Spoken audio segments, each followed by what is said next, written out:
This is a Rough Tiger production.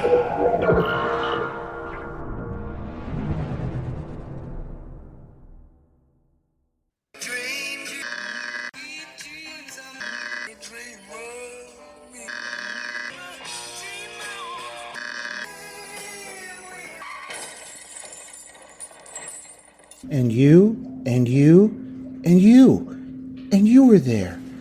Some of it wasn't very nice, but most of it was beautiful. What's up? Not a lot. Hey, folks. Not a lot indeed. Welcome to Dream Idiots. I'm Morris. That's Bryan. This is episode 87. 87. Each week we tell each other stories. Stories from the news, stories from our past, stories we may have made up inside our own heads.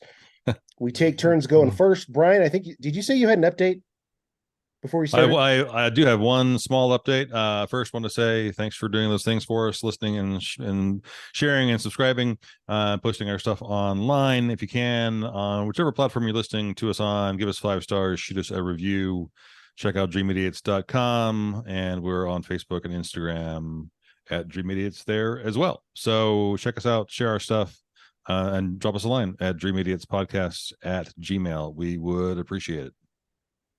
Yes, indeed. And what else do we have? You have an update or one update a million years ago. I'm not sure how, I didn't go back and check what episode this was. Many moons ago I told you the story about Caitlin Armstrong, the woman who went on the lam, got some nationwide press, and she killed allegedly Mariah Wilson, that mountain cyclist. And this week she escaped. So that's all. Okay. Not really. She apparently was being taken to a medical appointment in Austin, and went to the doctor's appointment, with 2 sheriff's deputies. Finished the appointment. They're walking back out to whatever squad car, vehicle, van that she was taken there in, and she saw an opportunity to bolt, and she did. And if you Google this, there actually is someone shot video with their cell phone, because it was a low speed chase that took less than 60 seconds. She was never out of sight from the sheriff's deputies. She tried to run, climb over a fence, and she was caught essentially instantaneously. It's like she started running, and they turned and looked at each other and went, yeah, should we just shoot her? Like, yeah. Caitlin, come on, dear. Oh, shit. Okay. Had to go over get in the car. Okay, yeah, nice try. They're pulling a Willy Wonka. Don't wait, stop. Yeah. Right. So they caught her. They caught her though. She's not on the loose somewhere in the hill country. Okay. They never lost sight of her. She was loose for 50 yards. But it was sort of entertaining that she would even attempt it. Nice, made for effort though. Nice try.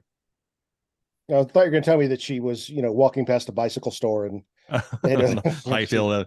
Yeah, she made it back to Costa Rica. She's on the lam. Nope. Because the last time she left, where did she make it to? Did she make it to Costa Rica?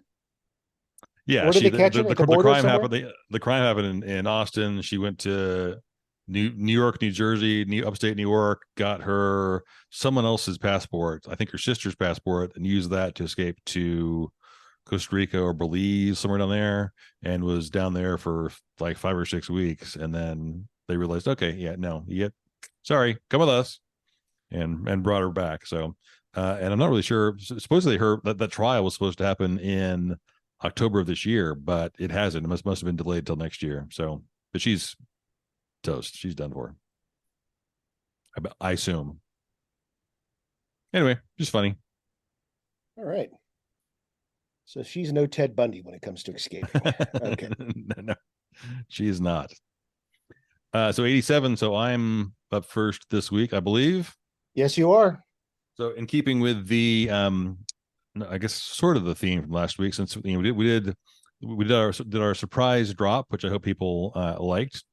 We have some more of those kind of coming up here soon, and we have Halloween here as well. So keeping it in a spooky theme this week, and so telling you a tall tale or a parable or a tale of yore or a fable or a legend or something. I'm not quite sure what this would qualify as. Not really a traditional ghost story, but I'm going to tell you this story, and then I'm going to explain afterwards where it may come from. So Cool. this is the legend of the Red Ghost. The story begins back in 1883 at a lonely ranch near Eagle Creek, and this is in the southeastern corner of Arizona. The wars with the native peoples were drawing to a close, but a few scattered bands were on the prowl. If you lived on an isolated stretch of ranch land, you were in a constant state of siege. Early one morning, two men rode out to check on livestock, leaving their wives at the ranch with the children. About mid-morning, one of the women went down to the spring to fetch a bucket of water, while the other remained in the house with the children. Suddenly, one of the dogs began to bark ferociously. The woman inside the house heard a terrifying scream. Looking out in the morning light, she saw a huge creature run past. She didn't know what it was, but in the early light, she could see that it had a passenger, one rider, backlit by the dawn. The frightened woman barricaded herself in the house and waited anxiously for the men to return. She and the children waited all day. They saw nothing. They heard nothing. The men returned that evening, heard the news, and ventured back out. The horses were wary. That night, they found the body of the woman trampled to death. The next day, tracks were found, cloven hoof prints, much larger than those of a horse, cow, or ox, bigger than any they'd ever seen before, along with strands of reddish hair caught in high branches of barren cedars.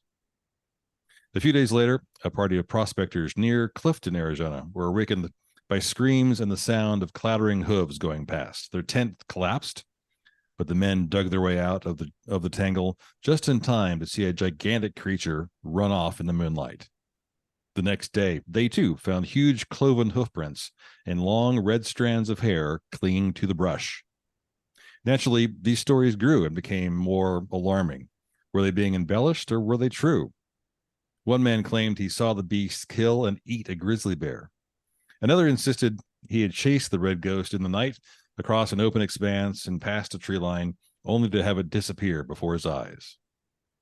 A few months after the Clifton sighting, a rancher named Cyrus Hamblin was riding up along the Salt River and came upon the animal while rounding up cows. Hamblin recognized something tied to its back that resembled the skeleton of a man. Although Hamblin had a reputation as an honest guy and one not given to tall tales, many refused to believe his story. Several weeks later, over on the Verde River, the red ghost was spotted again, this time by another group of prospectors. They, too, saw something attached to the animal's back. Grabbing their weapons, they fired at the animal, but missed. It bolted and ran, but something fell to the ground as it fled. On the ground was a human skull, with some bits of flesh and hair still attached. Just days later, another incident. This time, the victims were teamsters camped along a lonely road. They said they were awakened in the middle of the night by a loud scream. According to their accounts later, a creature at least 30 feet tall ran into camp, stomped out the fire, knocked over 2 freight wagons, and generally raised hell. The man ran for their lives and hid in a nearby wash and in a grove of trees. Returning the next day, they found cloven hoofprints and red strands of hair. About a year later, a cowboy near Phoenix came upon the red ghost eating grass in a corral. Now, cowboys have an irritating habit of trying to rope anything and everything without pondering what might happen if they succeed. And this fellow was no exception. He put a loop in his rope and tossed it over the creature's head, but the beast, the size of a train engine, turned and charged. The cowboy's horse tried to dodge, but to no avail. Horse and rider went tumbling, and the red ghost galloped off in a cloud of dust. The astonished cowboy recognized the skeletal remains of a man latched to his back. During the next few years, stories of the red ghost grew to legendary proportions. The creature made its last appearance 9 years later in eastern Arizona. The rancher awoke one morning and saw the huge animal just casually grazing in his garden. His gun was at hand. His gun was always at hand. He took his time.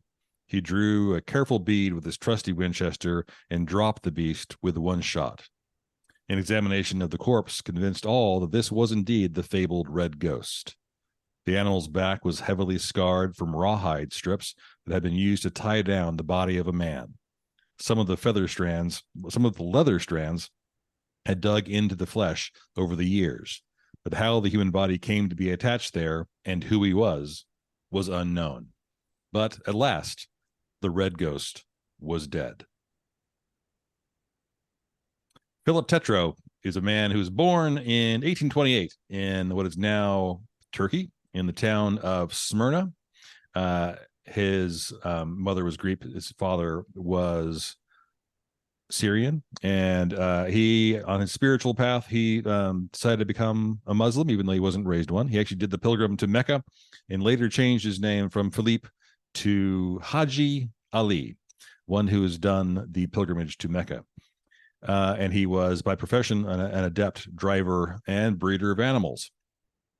In 1856, there's a U.S. diplomat named Gwyn Harris Heap who arrives in Smyrna, of all places, carrying funds because he wants to purchase several dozen camels for the U.S. Army under the direction of, at the time, Secretary of War Jefferson Davis. The Army wants to deploy the camels as long-range pack animals in all the desert territories acquired from Mexico. So this is the time just prior to the Civil War where Texas, as we discussed during the Huzo episodes, is in and out of America. But now we've acquired all of what is now New Mexico, Arizona, the southern 2/3 of California, and this also includes portions of Nevada, Utah, and Colorado. So a huge expanse of land. 8 men are hired in Smyrna to help with this purchase, including Ali. He travels to the interior of Turkey and acquires 33 camels, and they're loaded on a ship and sent back to Texas. Next year, the Army comes back for more, and this time Haji Ali is hired as a full-time handler. So he gets on the boat as well, marches the additional 41 camels, and they land at Indianola on the Texas coast, just up from basically just above Corpus Christi a little bit. Yep. From there, travel overland to San Antonio, go through San Antonio, and wind up at a place called Camp Verde, which is right out just a little bit south of Kerrville. And he joined up with the camels that had been shipped there the year before. Because the point I often make on this podcast is that every story from history is the story of racism. Even though it's only 8 letters, Texans had a hard time pronouncing Haji Ali, Hadji, and so it became bastardized to Hi Jolly, Hijolly. So Hi Jolly. I'm not going to call him Hi Jolly. I'm going to call him Ali because it's just ridiculous not to. So he's here to help train and maintain this group of camels, which then unofficially became known as the U.S. Army Camel Corps. So the first trip, he takes 25 camels, hauling supplies for Lieutenant Edward Beale is doing a survey of a 1,600-kilometer wagon road that goes from Fort Defiance in the New Mexico territory, which is basically sits right on the Arizona-New Mexico border, about halfway up and down, midway up the state. This expedition was a success. And in large part due to these camels. Beale's Road is actually this road is used later on quite a bit for westward migration, and it is in the footprint of Route 66 basically. So Ali began, again because of racism, Ali and the other camel drivers are not treated all that well. They go on strike at least once because of issues tied to pay. They're not even allowed to sleep with the troops in the barracks. They have their own sort of lean-to structure out with the camels. So again, just ridiculous. In 1860, the Army experiments with using the camels to create a messenger service between L.A. and Fort Mojave, which is on the Colorado River, basically between Arizona and California.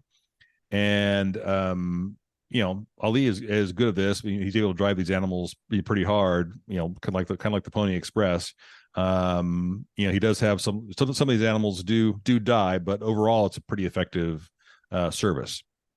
The camel service then moves to Fort Tejon in Southern California. He does have one nearly fatal expedition surveying the northern Mojave Desert and an area near Death Valley. But the camels are basically credited for saving the lives of many men. Army moves the camels a third time now to Fort Latham, which is close to present-day LA, in another attempt to use them for express mail service.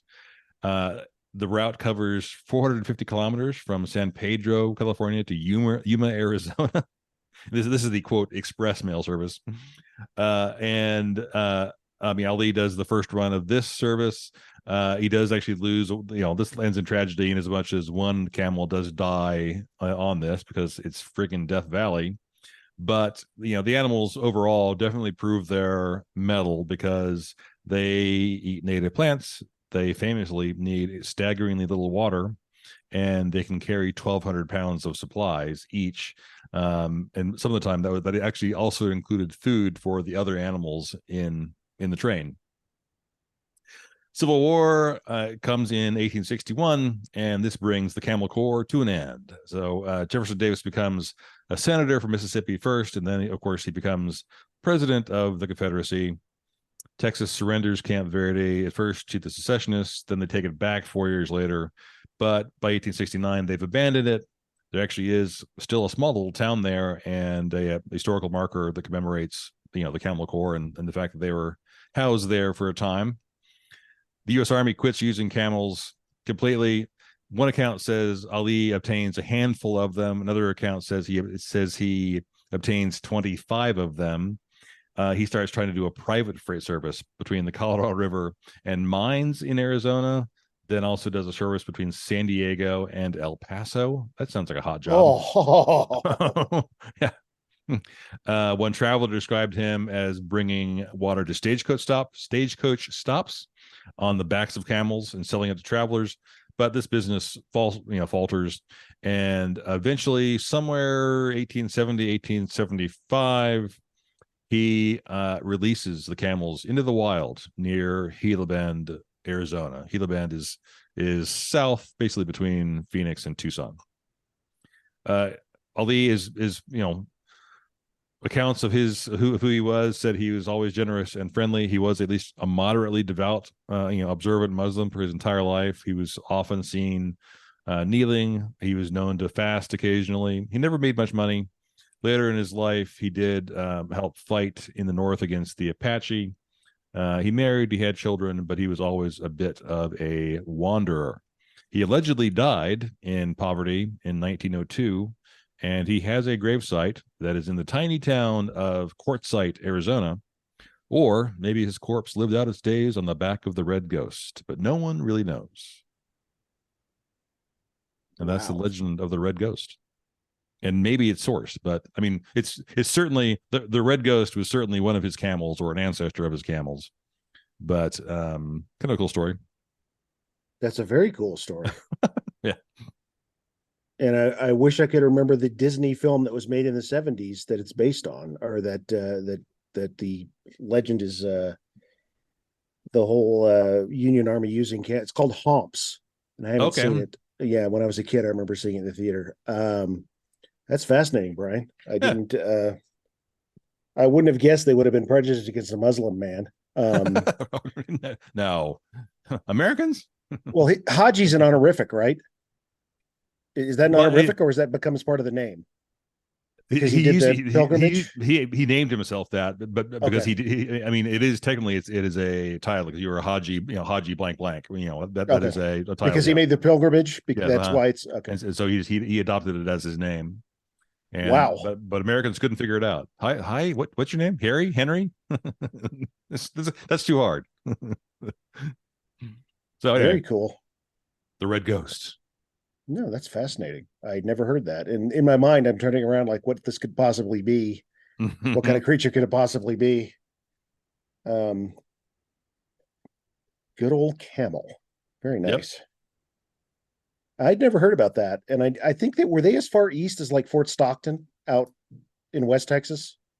Yeah, I mean, Fort Stockton is part of that same. So, Camp Brady Okay. is Kerrville area, and so they went from Okay. there through Fort Stockton to El Okay. Paso to Albuquerque, and then north of Del Rio and there and out. yeah, exactly, okay. yeah. So yep. Cool. So because rather famously, I believe it's the case that all the camels that are wild in Australia were just introduced by accident, and there are something like 2 million.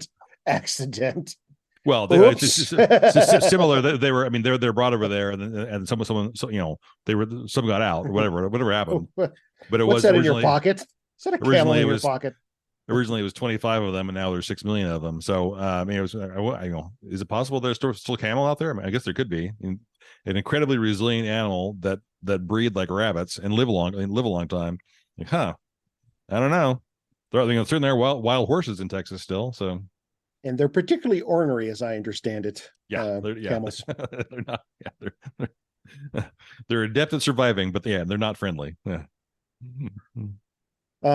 Thank you very much, Bryan. That's a fascinating story. Cool. And a nice tangentially eerie story for the month of October. Now, as I understand it, you do not have a curse word of the week for us, but we have something else. Do you have something else? So let's just say for a moment you are you're a fan of the Derby County Football Club, and your team, and by football I mean soccer because this is UK. Okay. And your team is not doing very well. You might, during the course of a game, find yourself in the crowd and hear the crowd chanting the words, "This is embarrassing," like this. That is embarrassing. That is embarrassing. Can you hear that? Yes, I can. Embarrassing. That is embarrassing. That is embarrassing. So you hear them saying that is embarrassing? Yeah.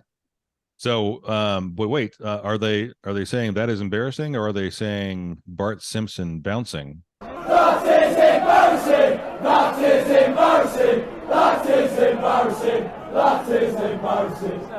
That is embarrassing. Do you hear it that way? Do you hear it that way now? I do. Thanks a lot. Or do you hear rotating pirate ship?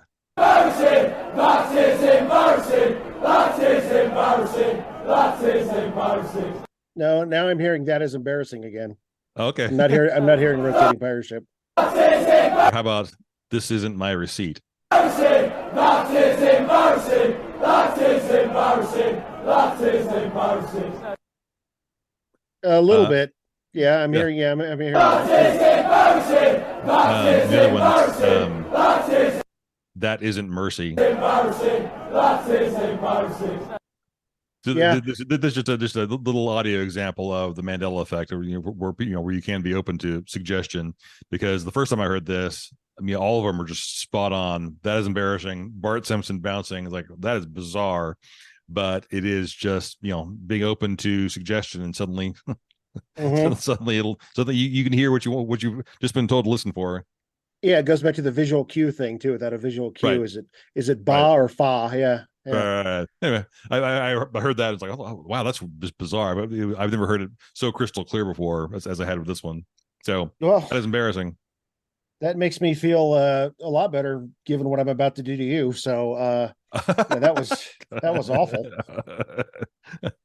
Uh-oh. Wow. No, it's nothing bad. It's nothing bad. Or is it? Typically I use my silly college game as a quiz for you. I'm not doing that today. Instead, I'm using the good old American sitcom, Bryan. And I don't know how I came up with this or why I came up with this. It was actually prior to Suzanne Summers passing. So maybe this is in tribute to her. I don't know. But Bryan, I've got a 20-question quiz here for you about American sitcoms. And here's what I'm going to do. Okay. You ready? Mm-hmm. I'm going to give you the first names of characters on a sitcom. Mm-hmm. And I want you to stop me and tell me when you think you can correctly guess the program's name. Okay. Now, if the character's first name is part of the title, they're not going to be part of that name chain. Okay? Okay. So no last names. If it's a nickname, it's not going to be a nickname. It's going to be their proper first name. Okay. So stop me if you get if so character names. Right. Okay. Is it okay if I write them down so I can see this, or do I have Yes. to? Is it audio only? Okay. And I'm going to go slowly, because if there's somebody playing at home and you're trying to drive and write these names, no, don't do that. But if you want to play along at home, I'm going to go a little bit slower so you can write these down. This is a 50 point quiz. Questions 1 through 10 are the easy ones. 11 through 15, a little bit more difficult. They're worth 2 points each. And the final batch are worth, they're worth 3 points each. And then the last batch are worth 5 points each. Okay. You ready? Okay, here's number 1. I'm not going to write them down. I'll just listen. Okay, go. Jonas. Roy. Willie. There's the first 3. Jonas, Roy, Willie. Thurston.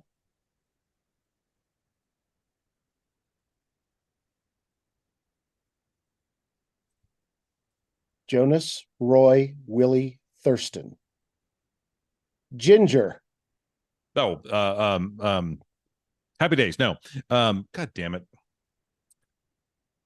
Jonas, Roy, Willie, Thurston, Ginger. Gilligan's Island.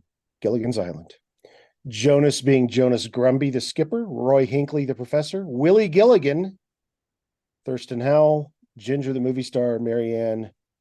And I didn't get to Lovey, which apparently is Mrs. Howell's first name. Lovey. Lovey, yes. Okay. You ready? Question 2. Jennifer. Johnny. WKRP. Andy. Very good, Bryan. Number 3. Jerry. George. Elaine. Seinfeld. Number 4. John. Benjamin. Charles. Nash. I made this too easy for you. Number 5. Murray. Mary Tyler Moore. Number 6. Vera. Rhoda. Tommy. Mel. Vera. Tommy. Mel. Vera, Tommy, Mel. Flo. Vera. Vera, Tommy. Tommy. Mel. Flo. Shoot. I don't know. No idea. That's Alice. Yeah. Okay. Based on the film. Alice Alice? doesn't live here anymore. Yep, Alice doesn't live here anymore. And that was 5 for 6 so far. Rebecca. Ernie. Carla. Cliff. Taxi? No. Diane. Oh, Cheers. Number 8. Claire. Vanessa. Rudy. Denise. Theo. Cosby Show? The Cosby Show. What was it? Claire? Oh, Claire is the wife. Okay. Yeah. Okay. Emily.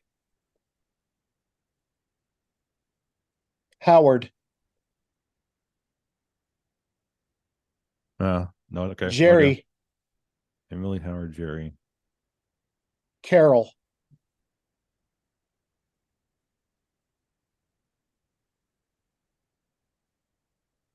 No idea. Emily, Howard, Jerry, Carol, Elliot. And that's the last one you're going to get for that show. I don't know. No idea. Oh, kill me. That's the Bob Newhart show, where he's the psychiatrist. Yes.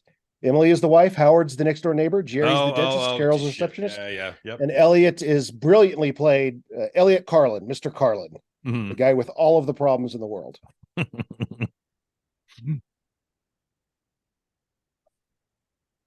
Roy. Keely. Healy. Rebecca. Keely. Keely. Roy. Keely. Rebecca. Jamie. Sam. Trent. No idea. Now, this is Those a are- more recent. This is a more recent show.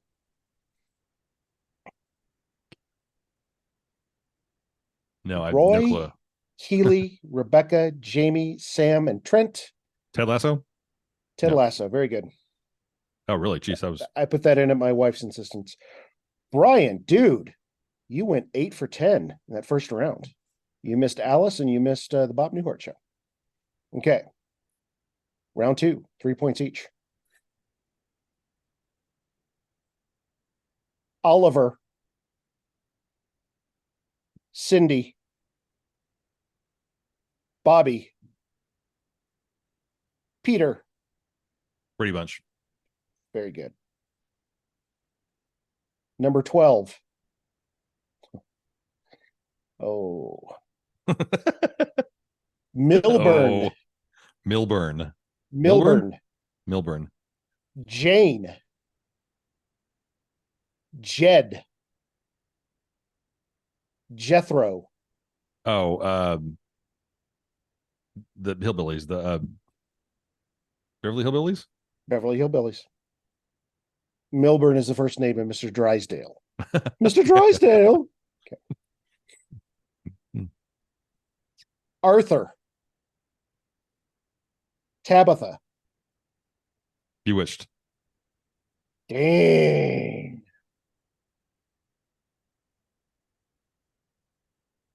Richard. Warren. Arthur. Howard. Marion. Ralph.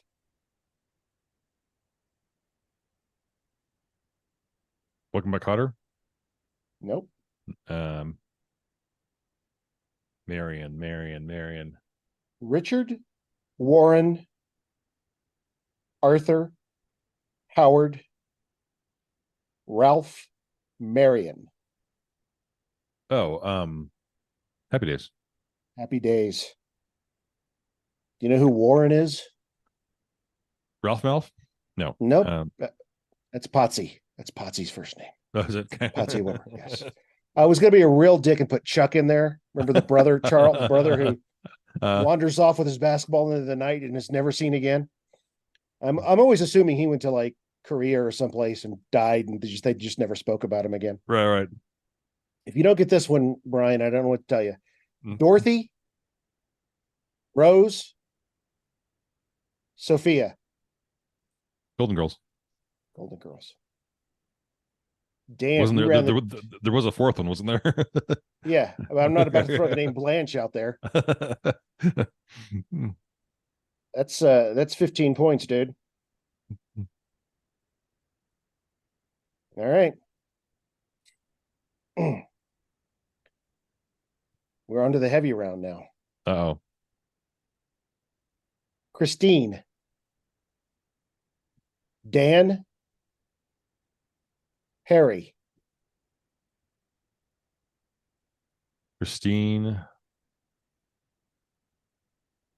Night Court. Night Court. I'm not even gonna give you Rosin Bull for that one. Ready? Mhm. Bill, Catherine, Beth, Matthew, Jimmy, Joe,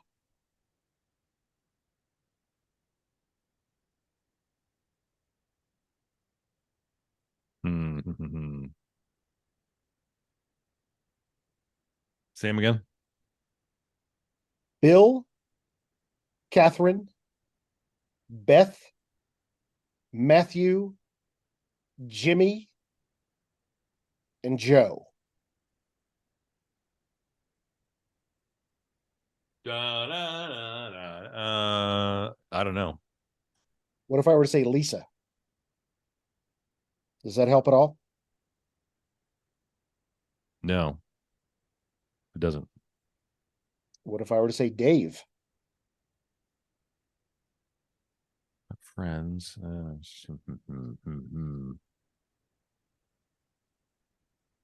I'm stumped. No, I don't. No clue. I gotcha. That's news radio. Which I should totally know because I watched the hell out of that show. I know. I can't believe you missed that one. Oh, Lisa and Dave. God damn it. God damn it. Okay. Harold. Harold Maude. To- No. Harold, Tom, Helen, Louise, Florence, George.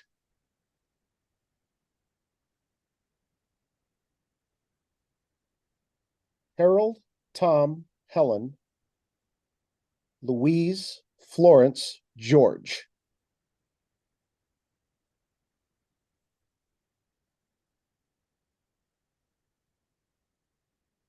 Not ringing any bells. What if I were to say Lionel? Oh.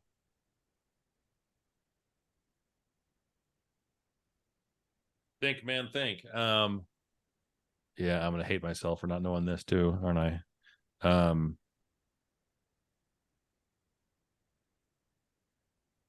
God dang it. What's wrong with me? It's on the tip of your tongue, isn't it? Yeah, Just yeah. Oh, go ahead. Tell me. It's the Jeffersons. Oh shit. Yep. And have we talked on here about how Mr. Bentley, Harold Bentley, sounds like what's his name? Dudley Do-Right. Have we talked about that? I think we did, No, didn't we? yeah, Okay. no, I know exactly. Oh, Yes. Mr. Yeah. J. No. This next one's a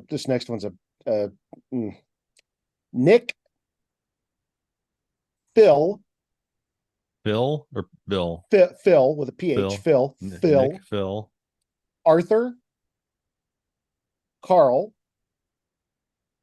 Ron, Stan.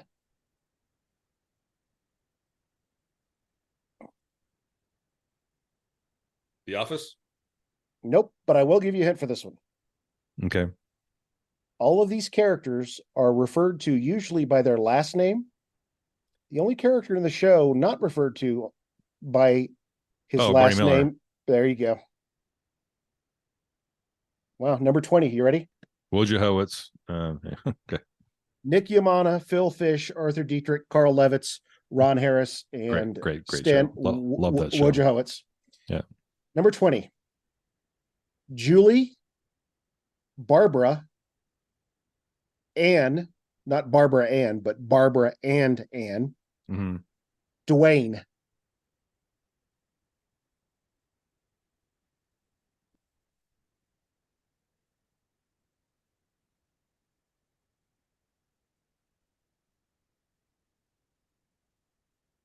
Hmm.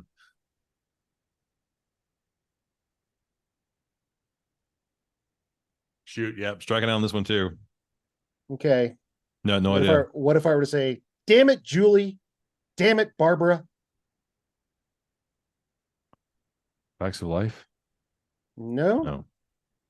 that would have been a good one for the quiz, though. Damn it, Julie. Damn it, Morris. I don't know. I really don't know. One last One last hint. hint. I was once invited to the lead actress's birthday party / family reunion.